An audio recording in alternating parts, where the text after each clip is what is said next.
Figure A is a scaled copy of figure B. And then they say, what is the value of x? Pause this video and see if you can figure that out. All right, given that figure A is a scaled copy of figure B, that would also mean that figure B is a scaled copy of figure A. And so we would have a common scale factor between corresponding sides. So for example, this side right over here, it looks like it's playing the same role as this side right over here. And so what would be the scale factor to go from 10 to 12.5? What do I have to multiply 10 by to get 12.5? Well, I'm multiplying it by a scale factor, or I'm using a scale factor of 1.25. I'm multiplying times 1.25. Or you could also think of it as I'm multiplying times 1 and 1/4. Either way of expressing the same number.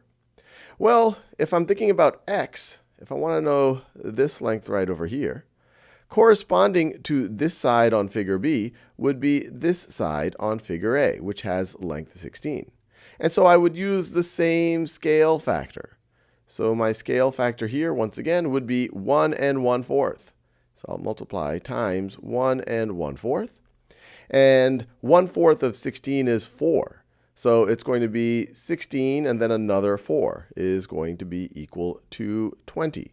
1.25 times 16 is equal to 20. And we're done. Let's do another example. Here we're told figure A is a scaled copy of figure B. All right. Figure A is made from figure B using a scale factor of 5/2. What is the value of x? Pause this video and see if you can figure that out. Well, when they tell us that figure A is made from figure B using a scale factor of 5/2, that means when we're making figure A, if we look at the corresponding side on figure B, so we have this side on figure B, it looks like it corresponds to this side on figure A. And so to go from 5 to x, we would use a scale factor of 5/2. So we're going to multiply by 5/2.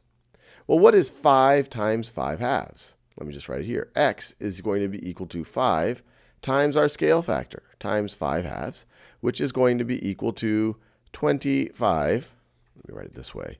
It's going to be equal to 25 over 2, which, if we want, we could write it as 12.5. So x right over here, the length right over here, is 12.5.